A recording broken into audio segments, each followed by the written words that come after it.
A plea deal is in the works for a National City elementary school teacher accused of having sexual relationships with two former students. Right now, 34-year-old Jacqueline Ma is facing the possibility of life in prison if found guilty. But as CBS 8's David Goffredson reports, a deal could mean less time in prison and keep the two alleged victims from having to testify in court. You're still in the process of preparing for negotiations on this case. A delay is granted in the case against Jacqueline Ma, a National City elementary school teacher accused of sex acts with one student and lewd acts with another. Both sides saying Thursday they need more time to reach a plea deal.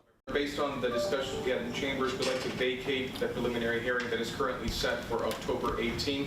The 34-year-old was facing up to 10 years in prison when she was charged with having sex with the first alleged victim.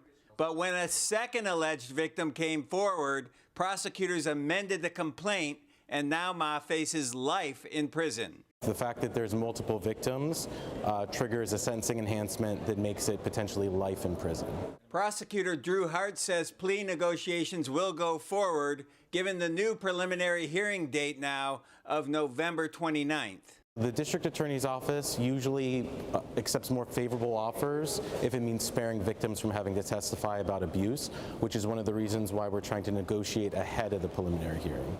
Outside court, Ma's defense attorney told me both of the alleged victims were students at Lincoln Acres Elementary School, and both were age 12 at the time of the offenses. The focus right now is first to talk to the district attorney's office and make them see that this is not in any way, shape, or form a life case. Ms. Ma is not a danger to the community, but we are still negotiating. We're in talks with the DA's office. We have a very good line of communication, and we are hopeful that we're going to have a favorable disposition soon.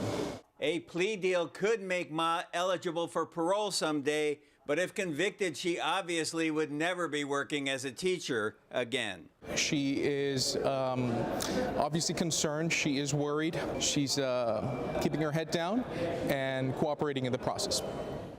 Plea deal negotiations are now expected to begin in October.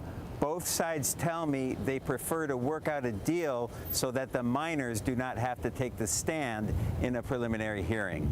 At Chula Vista Court, David Goffredson, CBS 8.